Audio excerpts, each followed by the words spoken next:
سلام و وقتتان بخیر. جنگ افغانستان بیش از 4 دهه ادامه دارد. هر خانواده افغانستان از این جنگ نامیمون داغ بر دل دارد.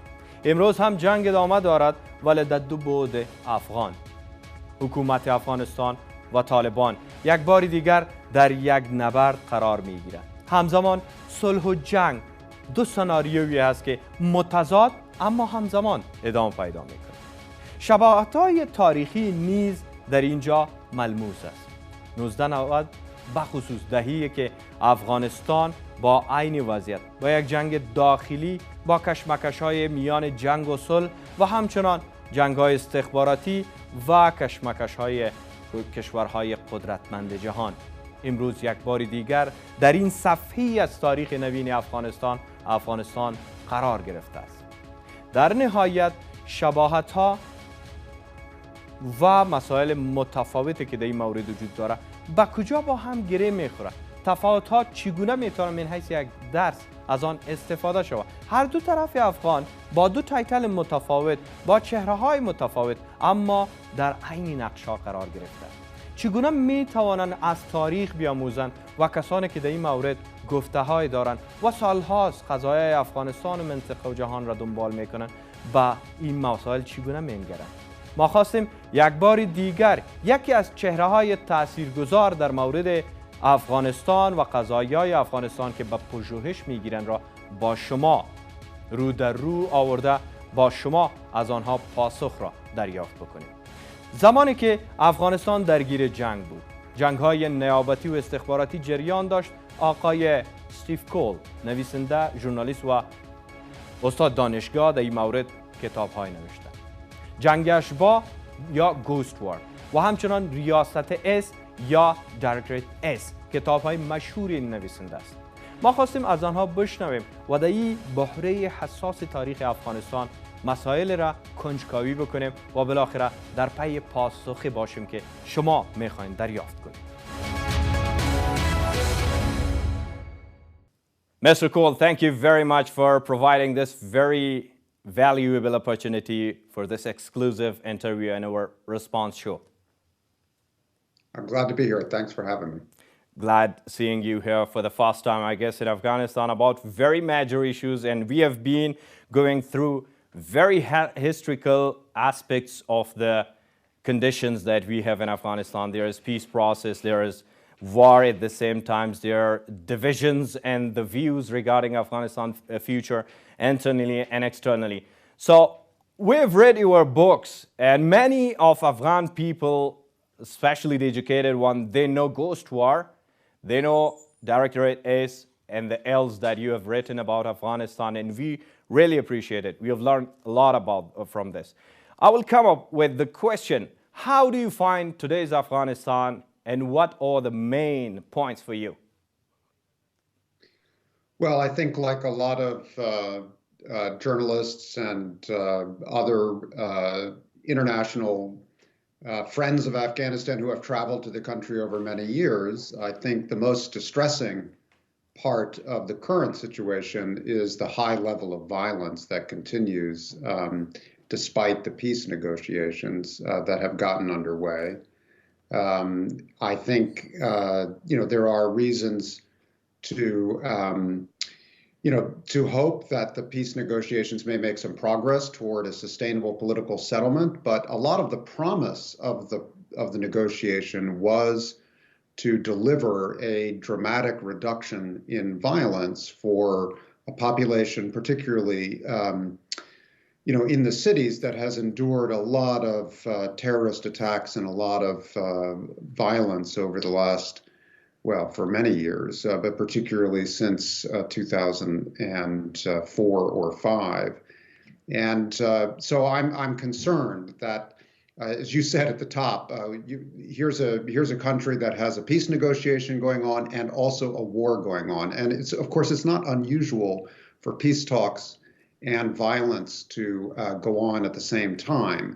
But here in Afghanistan right now, I'm worried that the level of violence is so high that it's going to make a successful negotiation about the future politics, the future constitution of the country very difficult. And now, how do you see Afghanistan? Where is Afghanistan leading to?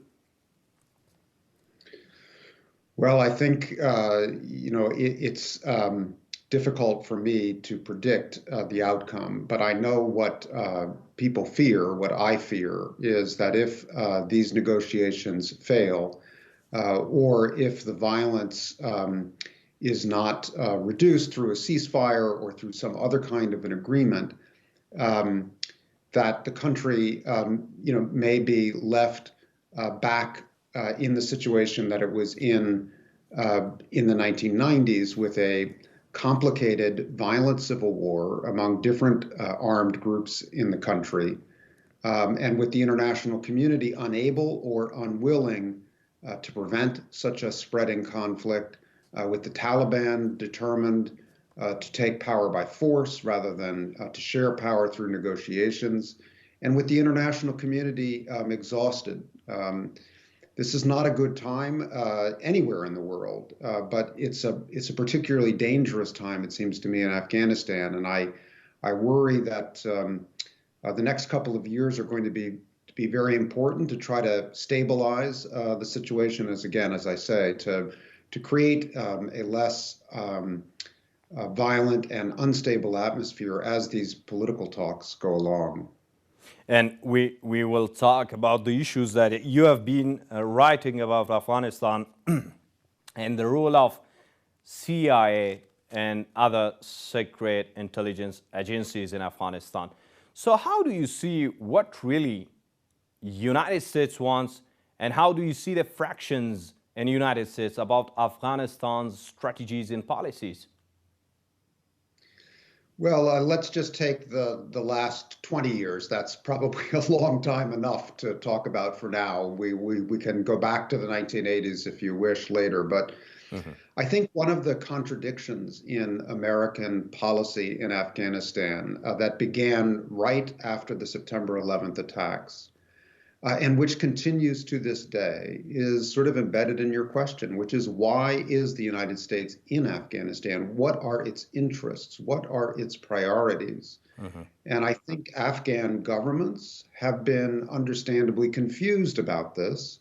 And the reason is that the American government has often been confused about these questions. They're complicated questions. But to take one piece of it, the reason the United States came to Afghanistan in 2001, of course, was international terrorism. The fact that al-Qaeda had used Afghanistan to carry out a devastating surprise attack on the United States. And throughout the NATO presence in Afghanistan since 2001, the United States has often said that al-Qaeda, later the Islamic State, was the reason that these troops and these expenditures were necessary. But that was never the only reason that the United States was there. It was just the priority that was often identified in American political discussions and in Europe as well. But counterterrorism obviously is not something that you can achieve in isolation. And part of the American project was to rebuild Afghanistan, to strengthen Afghanistan's constitution, to revive Afghanistan's constitution so that the Afghan government itself could become a guarantee against the presence of important international terrorist groups on Afghan soil.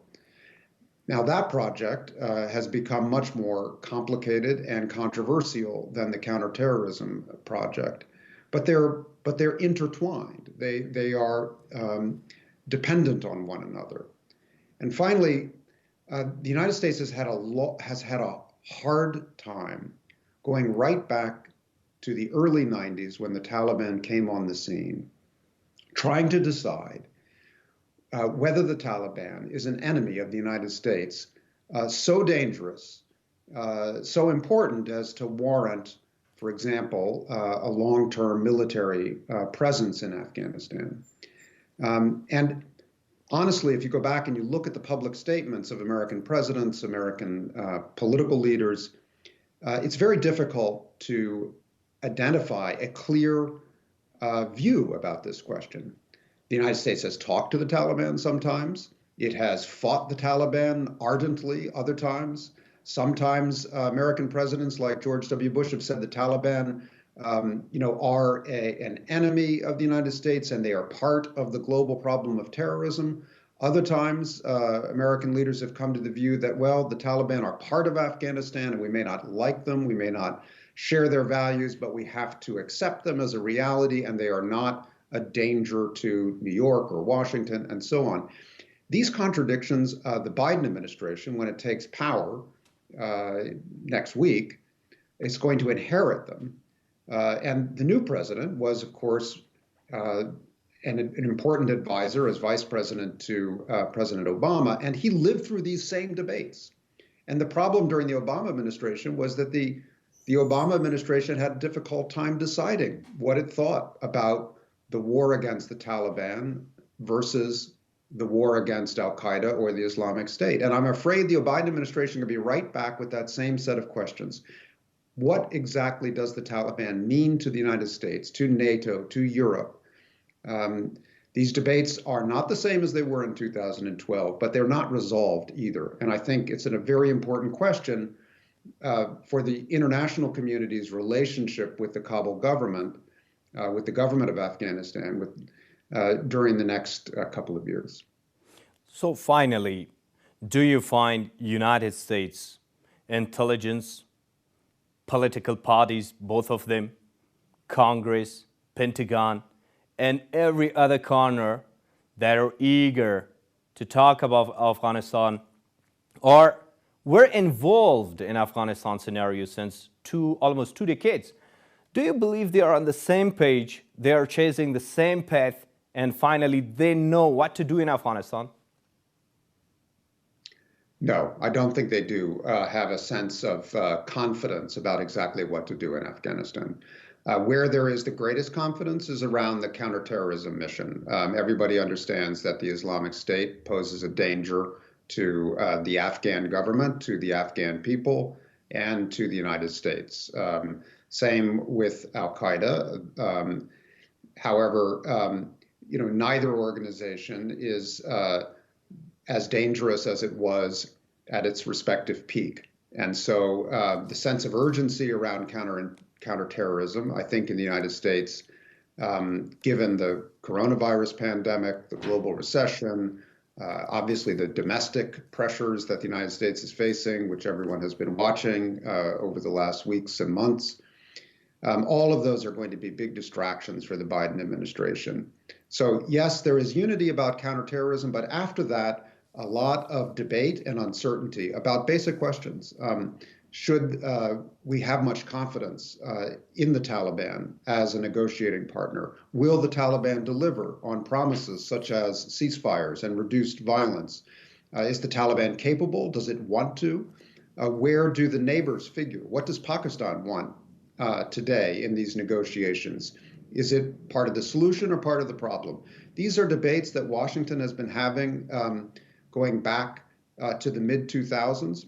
And I think some of that discussion is going to start again when the Biden administration takes office and brings the CIA and the Pentagon and the State Department to the table and says, okay, here we are.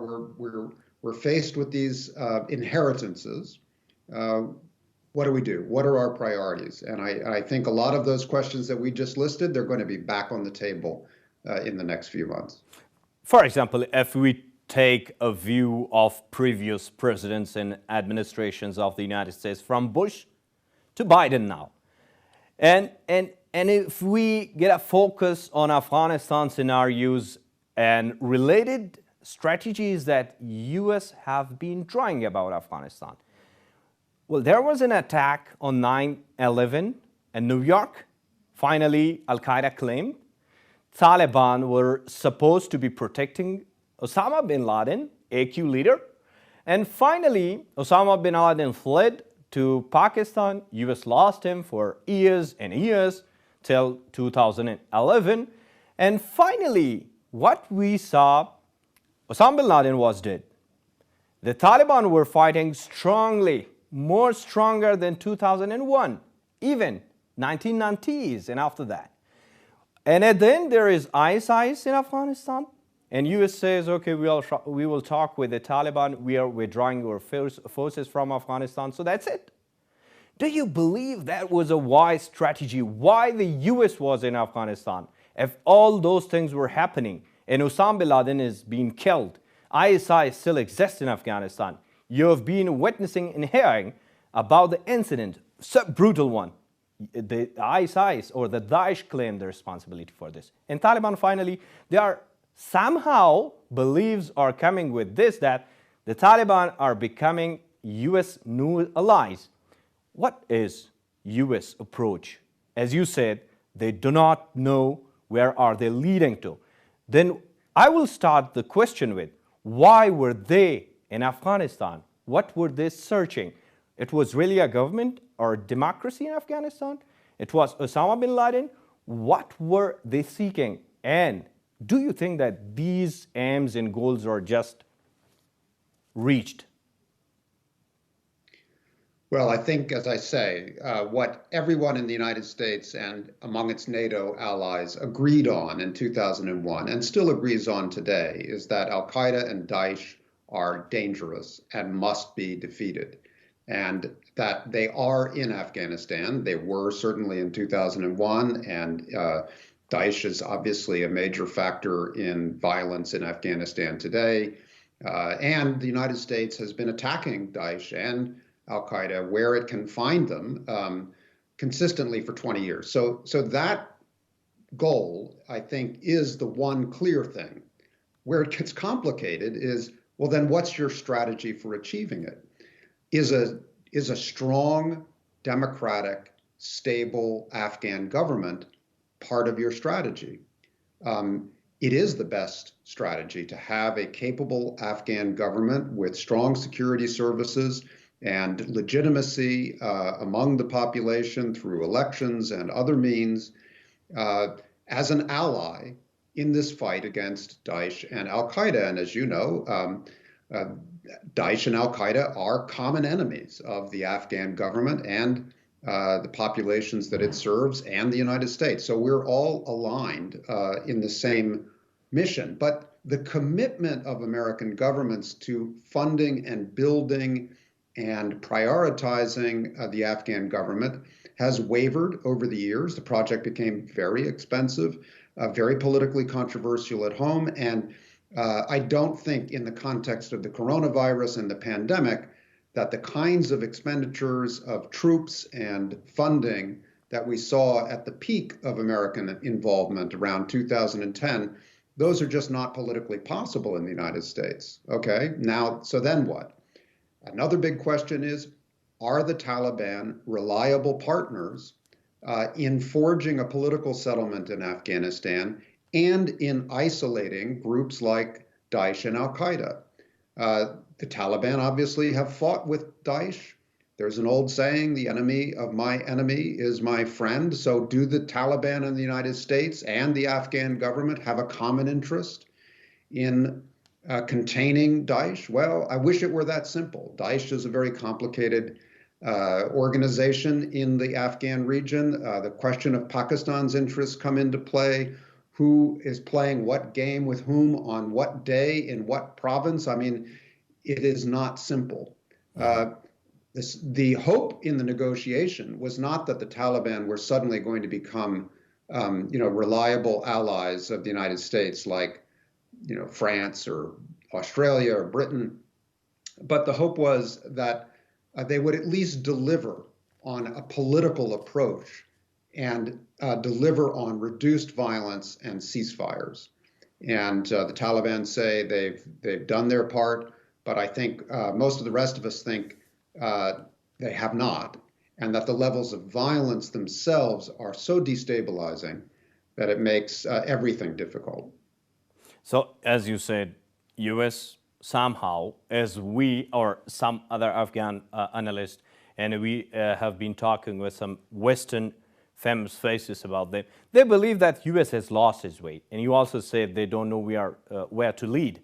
And I had a question. Do you think that all the sides in the United States, from the CIA to Pentagon, to White House, to Senate, and every other important aspect of the country believe that they are on the same page. If not, how do you see this? Why? Well, I think they're not on the same page. First of all, the United States foreign policy does respond to public opinion, and public opinion has been not hostile to the Afghan war, but I think increasingly exhausted with the price that the United States has paid, and realistic that the United States is not going to win a military victory that will allow it to pack up and go home because the war is over. A military victory was kind of a fantasy 10 years ago, but I think everyone understands that the war is too complicated to win in a traditional military victory. Mm-hmm. Having said that, what then are the different views within the government, and particularly thinking about the Biden administration coming in? The decision makers, many of them have experience of the Afghan war. They either were involved in it during the Obama administration or as the nominated Secretary of Defense, as a commander of Central Command. And these are people who have walked the ground, who have seen the sacrifices, who understand the allies that the United States has in the Afghan government, in the security forces. These are, in some cases, as in General Austin, people who understand that Afghans and Americans have fought alongside one another and died and suffered together in the field in Afghanistan. And while there's a frustration and an exhaustion with all of the problems that have developed since 2001, there's also, I think, some sense of understanding that Afghanistan, the government and the security services include a lot of allies of the United States, people that who have already been making great sacrifices, more sacrifices even than the United States, in the field against Daesh, against the Taliban, and that they deserve our support. The United States has a collective memory of the Vietnam War, when our allies in South Vietnam entered into a political negotiation at American urging with the North Vietnamese. And the political negotiation essentially resulted in the defeat of the South Vietnamese and a real stain on American history, as desperate South Vietnamese friends of the United States scrambled onto the roof of the U.S. Embassy in Saigon to try to get out of the country, as the United States itself abandoned a country in which tens of thousands of its own citizens had lost their lives fighting to defend local allies. And I think there's enough memory of that in the United States, and enough understanding of the alliances that the United States has built up with friends in Afghanistan, to be willing at a reasonable price in terms of troop levels and time and some sense of progress, to stay the course, to try to find a balanced approach. I don't expect the Biden administration to abandon Afghanistan. I expect them to rethink what the mission is, and to give some time and some commitment to trying to either find a political settlement or find some other way to avoid a return to the 1990s. Nobody wants Afghanistan back in an unmanaged, full-scale civil war that is spilling across borders again. It would be a humanitarian tragedy, even beyond the one the country now faces, and it would affect the whole region. Nobody wants that. How do you prevent it? And again, I keep coming back to this, but the easiest way would just be to start reducing the amount of suffering that Afghan civilians endure through the violent conflict today. And I wish it were as easy as asking the Taliban to keep their word, but prioritizing political negotiations that are linked to a more stable and less violent environment does seem to me necessary. Thank you very much, Mr. Coll. You talked about every angles of the scenario that's going on with the US and the troubles somehow, but I would like to compare some comparisons between 2020 and almost 30, 25 years and beyond that, the years. How do you see, how do you compare Afghanistan? Like we have now the Taliban with the same agenda, the holy war or jihad. And at the same time, Mujahideen in 1980s and 1990s. Then the Taliban erupted. They raised, and finally they became a movement which had a regime in Afghanistan for 6 years, almost 6 years. Then there were Soviet Union. US was involved, of course. You have also written about this, the secret history of the CIA. And we have read this. At the same time, there were other characteristics that they were doing their proxies, the war and intelligence and everything in Afghanistan. So how do you compare today Taliban with previous Mujahideen, today's Kabul government with previous Kabul government, and US with Soviet Union?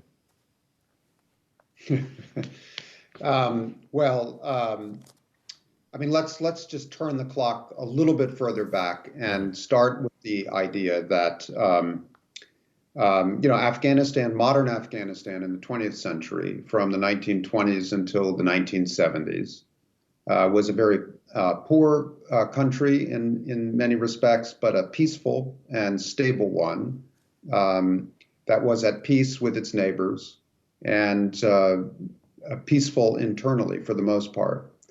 You look back at those photographs of Afghanistan in the 1960s in different agricultural scientific laboratories, and you see a modernizing society with women in the workforce and science and investment, some of it from the Soviet Union, some of it from the United States. But that was a long period of stability, so 50 years, roughly speaking. The world we're in today, the suffering that Afghanistan has endured, the rise of jihadist movements begins with the Soviet invasion. To me, that is the original sin. The Soviets brought the 40th Army into Afghanistan because they had fostered secretly a communist revolution that was out of control and about to collapse. And the Soviets decided that they needed to shore up this ideological cabal that they had created, and so they invaded. So the Mujahideen were a national response to an outside invasion by the Soviet Union. And of course, as you know, the political fronts of the Mujahideen in the 1980s were diverse. There were Islamist organizations tied to the Muslim Brotherhood, like Gulbuddin Hekmatyar's Hikmat group, but there were also groups tied to the royal tradition, to different tribes, with more moderate political outlook. There was diversity if you walked around the political offices and the different commanders in Peshawar. You saw the whole country there in a lot of ways. Now, why did that movement fail politically after the Soviets withdrew? I think partly that was an internal failure of power sharing of the sort that continues to affect the Afghan government today, an inability to build lasting coalitions and to share power successfully, a kind of factionalism that developed. But there were other reasons, not just the responsibility of the leaders involved. The international community lost interest in Afghanistan. It didn't provide the investment and the commitment to Afghanistan after the Soviet withdrawal that it might have done. Walked away. The United States walked away entirely by 1992. And of course, the country fell into a very dark period.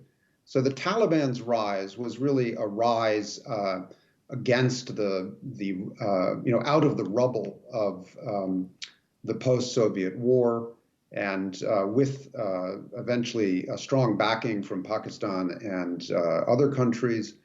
And and a kind of purifying movement. So the Taliban, of course, were not originally a resistance to the United States. The United States wasn't in the country when the Taliban rose. Now, the Taliban revival after the U.S.-led invasion in 2001, I think, has tried to fashion itself as the Mujahideen all over again. And there are many personalities who have fought in both conflicts, at least through the generations, fathers and sons. But for myself, and you can discount this coming from an American, even though I think of myself as quite independent in my work about Afghanistan. I don't think that the government that was supported by the United States and dozens of other countries, from Japan and Korea to Europe and all around the world, that government is not the same as the Najibullah government, which was a puppet of the Soviet Union. And even though it had some strengths in nationalism and in morale, it just wasn't the same kind of government. You ask, what is the difference between Afghanistan today and in some of these earlier periods? And the fact that we're talking here on Skype on your television network is one part of the answer. Afghanistan today is a global country. It has a young population that has grown up in the world with cell phones, with technology, with its own culture. Afghanistan is not what it was in 2001. It's been developed in many important ways. Yes, there have been setbacks. Yes, some of the investment has been wasted by war. And yet, my feeling about Afghanistan as a visitor who first traveled to Kabul, I suppose in 1989, is that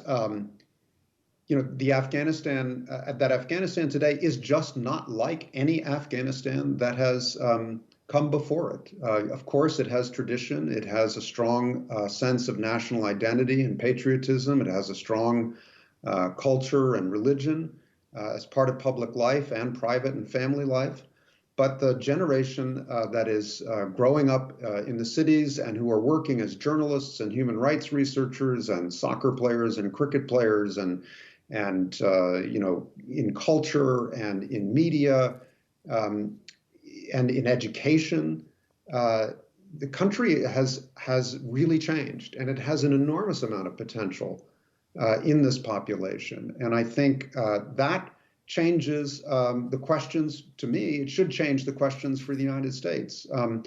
Can Afghanistan become an ally of the United States, of the democratic world, of a world that is seeking to advance, to eliminate poverty, to prioritize education and science? I mean, these are questions for the region, and Afghanistan is a place where the United States has many friends, and where the United States and Europe appropriately see great potential. So there's more at stake in this war and in this equation than just the Taliban, than just the question of terrorism, than just this history. There's also the future, and I don't myself. I wouldn't want to give up on that future, and I don't think that the Biden administration. When it goes about the comparison, Mr. Coll, and sorry for cutting you, like if we see, okay, there might be the alibis might be different, the conceptions might be different, but you call Soviet Union as invader. What if U.S. is an invader in Afghanistan now for almost 2 decades? And what if the Taliban, they're still fighting the same jihad? Sirajuddin Haqqani, he is the son of his father, the Haqqanis that you mentioned. You see the Taliban, U.S. invested in Mujahideen. You were witnessing that Mujahideen were visiting to White House. The President of the United States were welcoming them. And then they invest a lot of potential, energy, and you have mentioned in your books a lot of more things on Mujahideen. And finally, when the Soviet Union was defeated in 1992, particularly the US left Afghanistan after a very bloody and horrific war, civil war erupted in Afghanistan. And then if we see, there was Soviet Union. It was an invader. And now US, the Mujahideen and the Taliban, the same Pakistan supporting Mujahideen, the same Pakistan supporting Taliban, the same scenario. So don't you think that Afghanistan is repeating its history, but with different names and rules? I mean, you can make that case, and certainly there are many of the parallels you cite are accurate. The United States did invade Afghanistan in 2001. At the time, it invaded an Afghanistan that was ruled by the Taliban for the purpose of expelling, defeating, repressing al-Qaeda and the Taliban, because the Taliban refused to turn al-Qaeda over after the September 11th attack. So yes, it was an invasion, but it wasn't an invasion against the current constitutional government. Now, did the United States overstay after 2001? Did it become illegitimate in the eyes of the Taliban? Yes. I mean, the narrative you gave is the Taliban's story, that we're just fighting the United States in the same righteous spirit that the country fought the Soviet Union. And I know many Afghans believe that, and I understand it. I think the only thing I would say is that, you know, at the peak of U.S. involvement in the war around 2010, there were probably 125,000 or more international troops, at least 100,000 of them American. Next week, there'll be 3,000 American troops left. So the United States has no geostrategic reason to keep troops in Afghanistan other than counterterrorism. And even there, if the United States can be protected by the Afghan government or by some new government that includes the Taliban, because we all agree that al-Qaeda and Daesh cannot be allowed to carry out attacks. I think the American people would welcome the withdrawal, the final and full withdrawal of American troops. Mm-hmm. I think the question is, for the United States, if you believe that we're down to just 3,000 troops, there are negotiations going on in Doha. There's the possibility. We will talk. I'm sorry for interrupting. We will talk about the negotiations specifically. But when we compare things, there are large scales of debates on this regards. Most of the people comparing the same scenario. I will come up to the same era, 1990s. The U.S. is leaving Afghanistan while they were supporting Mujahideen, and they were investing almost every possible thing on the Mujahideen. Here was Pakistan as an ally to the United States, and it was Pakistan's roots that everything was being delivered to Afghanistan. And it was the missile that defeated the Soviet Union. Where it brought from, how it goes through, and finally how the Mujahideen defeated Soviet Union through Pakistan's support in United States, every kind of investment.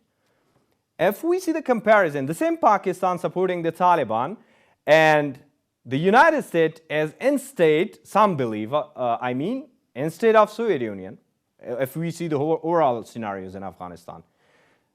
Once ISI's, Pakistan's intelligence agency's chief, Hamid Gul, said, as you also remember that, obviously, that we defeated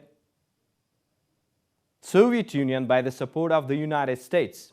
And he very clearly says the same thing when the United States is already involved in Afghanistan, that we will defeat United States this time with the support of United States. So how was playing Pakistan with all those scenarios? Well, I mean, there's a lot to unpack there, but I mean, I think you're right. In the 1980s, the United States relied on Pakistan to supply the Mujahideen.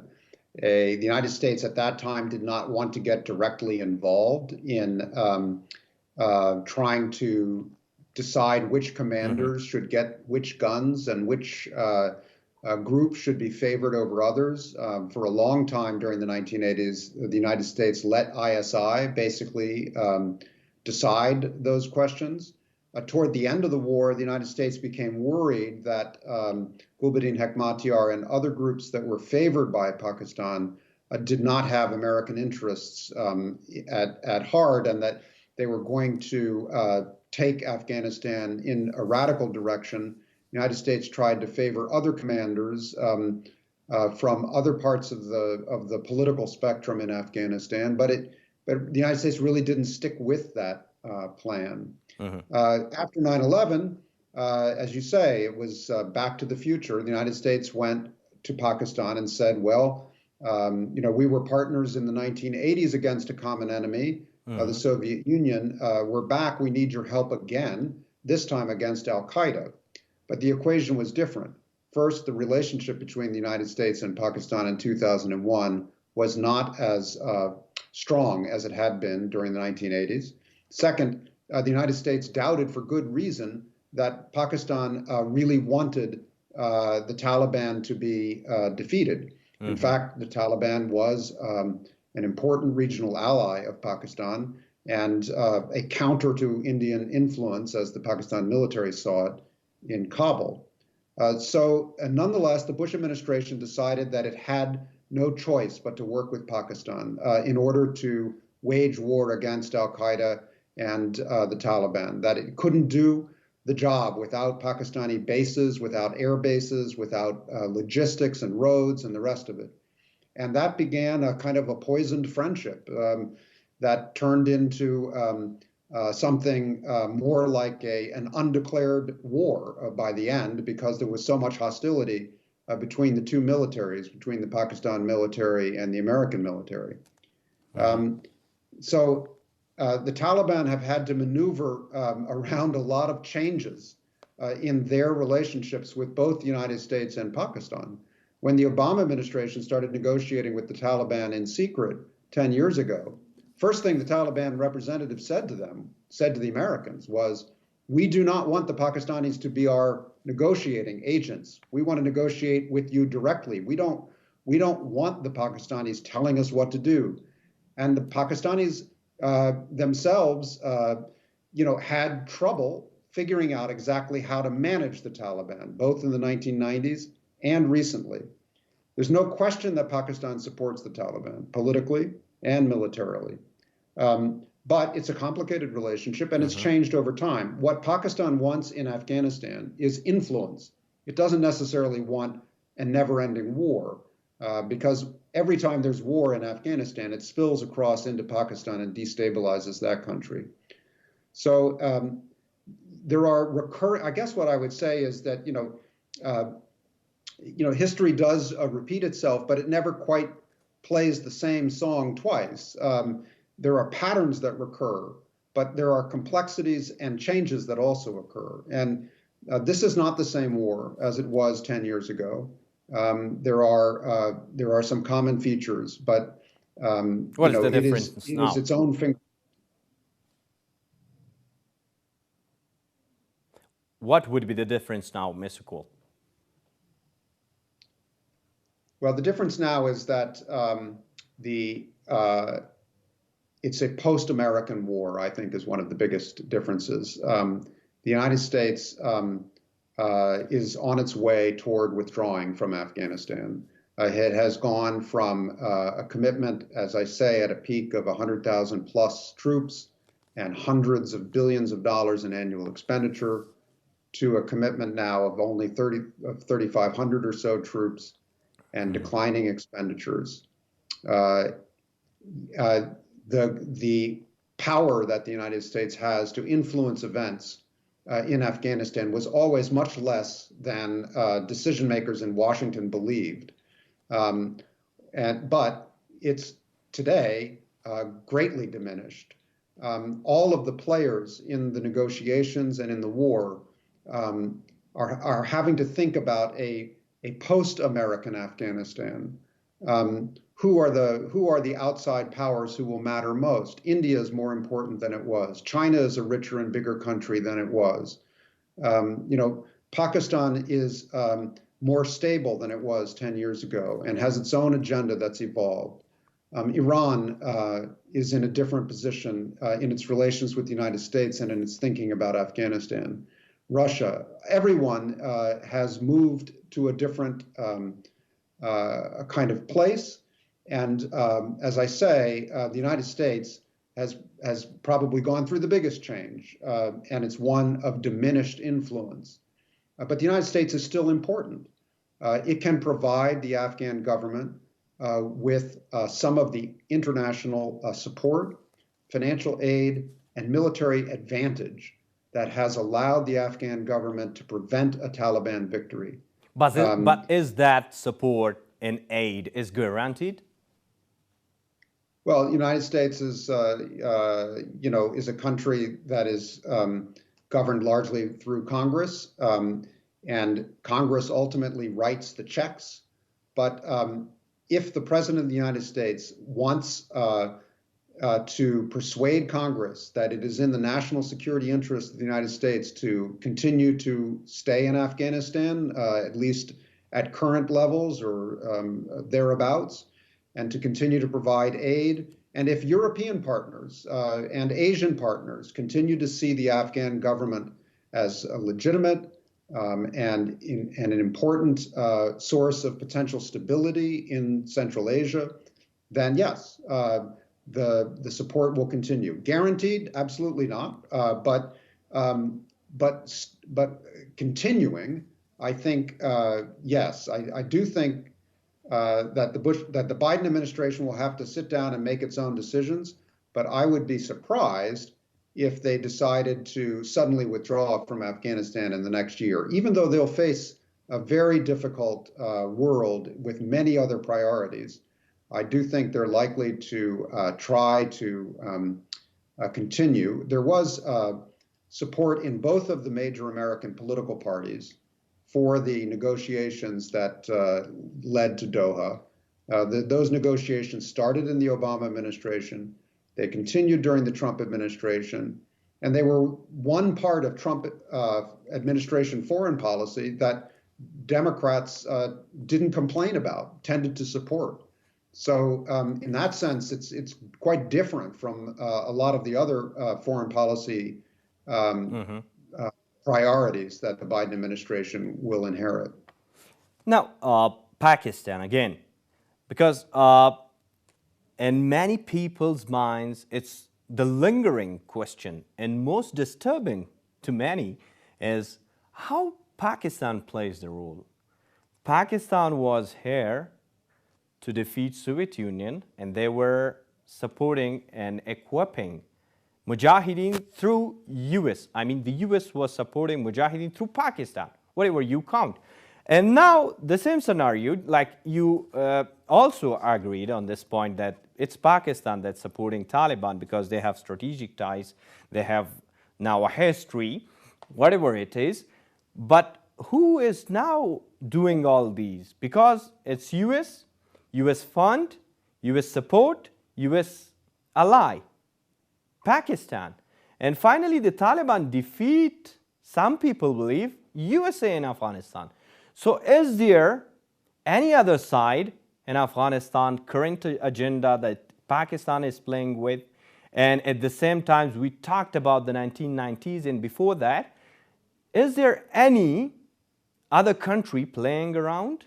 So what's the Soviet, the Russians doing, Chinese and other countries? Who is the former US allies' role now in Afghanistan? Who is today's Soviet Union and who is today's US when comparing to 1919s? Well, I think it's a much more fragmented picture. We don't have superpowers in the same way as we did even 10 or 20 years ago because of the rise of China and the relative change in power. The United States is still a superpower in military terms, but in political and economic terms, there's much more competition than there was. Mm-hmm. And I think with the United States moving on from Afghanistan, not abandoning it, but reducing its commitments, that has opened the area to much more competition among regional powers. So I think India is, of course, a very important, China, Russia, Pakistan, Iran, Saudi Arabia. They've always been important players in Afghanistan, and of course the Central Asian states as well, with economic, language, and ethnic ties to Afghanistan. But 10 years ago, you could have listed that group of countries and said, yes, but the United States is the big player. Not today. Everybody is involved, and it's a much more complicated and fragmented equation. So, as to the U.S. relationship with Pakistan, which you asked about, Mm-hmm. it's a very difficult relationship now. You say that Pakistan believes that it defeated the United States. I think there is some justification for Pakistan believing that its clients, the Taliban, its allies, did replay the anti-Soviet playbook of jihad and flummox the United States. Maybe they didn't defeat them, but they certainly fought them to a draw against impossible odds. And I can understand why some of them regard it as a victory. The United States, for its part, has gone from thinking of Pakistan as a complicated ally to, in many quarters of the United States, thinking of Pakistan as actually an enemy of the United States. It's not a country that is listed on the lists of American enemies in the world necessarily, but the feeling inside the Pentagon, inside the intelligence services, particularly among the men and women who fought in Afghanistan, who lost friends on the battlefield to Taliban skirmishes or suicide bombings or roadside attacks.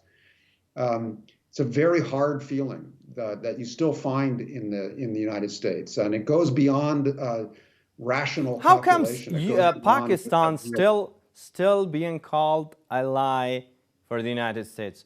If Pakistan was ally, and everybody, you, Mr. Coll, confess that, of course, there is very strong, there are strong ties between Taliban and Pakistan. There are regional countries mesmerizing the same thing. There are other parties in the United States.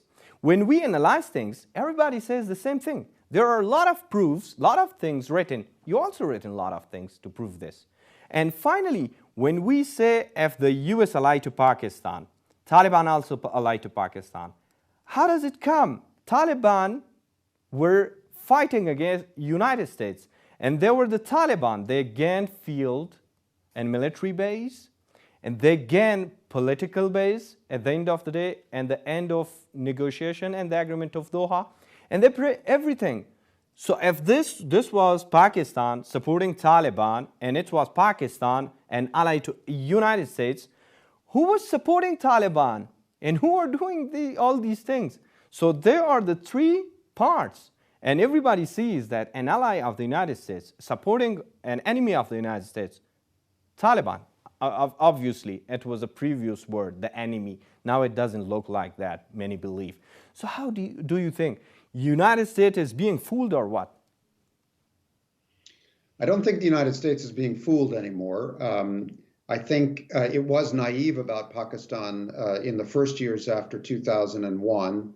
I believe that Pakistan, that General Musharraf meant what he said when he said that he was going to support the United States against the Taliban. In fact, he played both sides somewhat skillfully. The United States wasn't paying very close attention. By say 2010, 2011, there was no question that the United States understood that Pakistan was an important supporter of the Taliban, and that was instrumental to the Taliban's revival on the battlefield. And that's where the hard feeling between the United States and Pakistan, certainly in the ranks of the US military and its intelligence services, began to settle in. But for the government of the United States, Pakistan is a large nuclear-armed country with a global population, and it's an important country. And the United States wants a cooperative relationship with Pakistan, doesn't want to go to war with Pakistan. It wants to find a realistic agenda of common interests. And Pakistan has come to think of it the same way. They've lost their illusions about the United States as a reliable partner. They feel betrayed by the United States as much as the United States feels betrayed by Pakistan. And what Pakistan wants is a realistic, limited agenda. Now, so do you believe, you mean, Mr. Coll, that United States is deceived by Pakistan for years? It was, but I'm saying that I don't believe that the United States government is naive about Pakistan anymore at all. It was deceived in the first years after 2001. Then ask me this way, Mr. Coll. Do you believe that the United States is winning in Afghanistan, or they are failing Afghanistan? Shortly. Well, the United States is not winning in Afghanistan. It fought the Taliban to a stalemate despite having vastly greater resources financially, militarily, and technologically. The war was not winnable militarily, despite the hope and belief of a succession of American generals that it could be won on the battlefield. It was not won on the battlefield. So do you believe on this fact that the U.S. is being defeated? Well, the Taliban's point of view is, if we're not losing, we're winning. The Taliban's objective was to get the United States out of Afghanistan. The United States is on its way out. That certainly looks like victory to the Taliban. The United States has not left Afghanistan yet, however. It continues to... But they are on the verge, like everybody, both the Democrats and Republicans, they have same scenario in their tables. It seems so. Like I've been talking continuously with different sides from the United States in the region, and they believe there might not be very much difference between Trump's and Biden's policies regarding withdrawing troops from Afghanistan. And you have also heard from Biden during the campaign before that he doesn't know what are they doing in Afghanistan anymore because we have to pull our troops back home. This is what Biden has been saying during the campaigns and before that. If there is a difference, that might be tiny and everybody talked about that and blah, blah, blah. But at the end of the day, if it's about not winning in Afghanistan, you talked about Taliban's beliefs, but I would like to ask you about your beliefs. Is United States on the verge of failing in Afghanistan? Look, I'm a journalist, I'm a researcher, I'm not a politician. I can tell you what I see on the ground. Mm-hmm. The United States has failed to achieve its goals in Afghanistan for the most part. It did not defeat the Taliban. Has not to this point successfully negotiated with the Taliban. It has succeeded in supporting an Afghan government that controls major cities and that has been able to oversee the rise of a young and talented generation, including people like yourself, who have international values and who are nationalists and who want Afghanistan to go forward. The United States has an opportunity to support Afghanistan even in a post-American war, even in the aftermath of failure.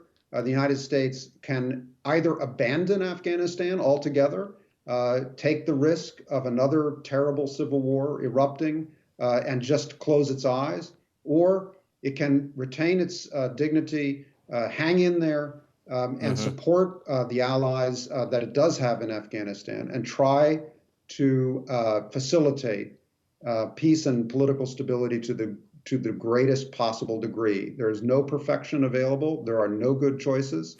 Is the United States really supporting Afghanistan peace process, or both of the parties, or all?